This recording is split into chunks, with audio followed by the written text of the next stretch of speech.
Hi everyone, so today I'm going to go just do the prep for this next practical, slab prep for distal of the second premolar.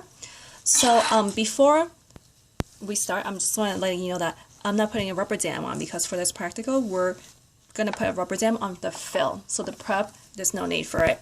So I'm just not going to do it this time. Before we started, I have already prepped the tooth with a high speed and a slow speed to clean out any unsupported nails as much as possible. Now I'm just going to show you guys how to use the hand instruments to make the prep really nice and square. So this prep, they don't want it any axially, they don't want it any deeper than 1 or 1.3. So try not to cross any fossa, just keep it the marginal ridge. Now I'm going to use my hoe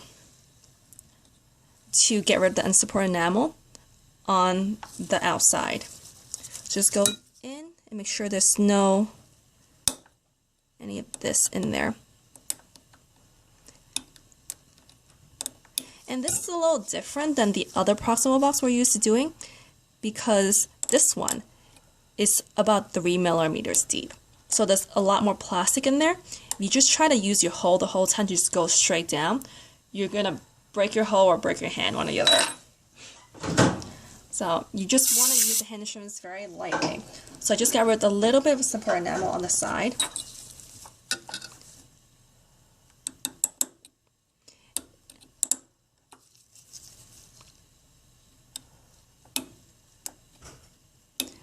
And another thing I do extra for this one is that I use one that angled hatchet.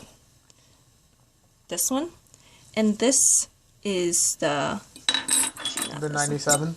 And actually I use, because when we're in the mouth, you actually use the 83. Yeah.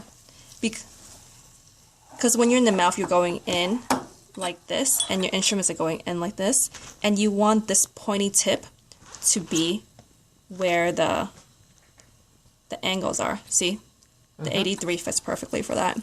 So use it, and I use it to make one line at this corner right here to just break up the plastic so you can use that 90-degree hatches and hoe in there. So I just basically cut it really deep like that. And then for the other side.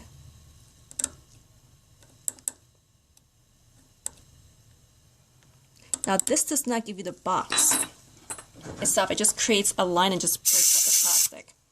And now you can go in and use your 90-degree hatchet, not the hoe, but the hatchet. You go in and you go straight down. Because without it, you can't, it's actually really hard to break this plastic without putting those two lines in there.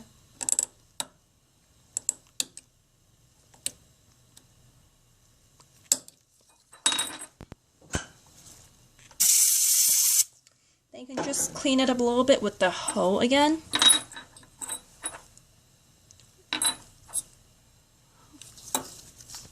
And just to get the corners really square.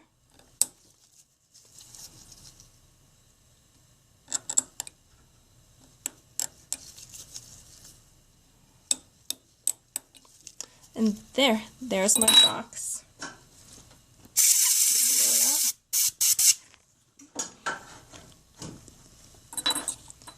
Let me go in there one more time.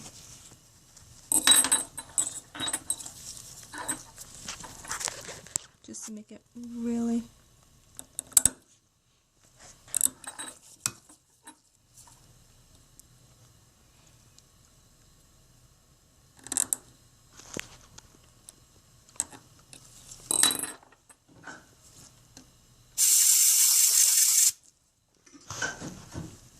How's it look?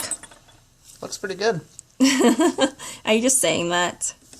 Nah, looks pretty good.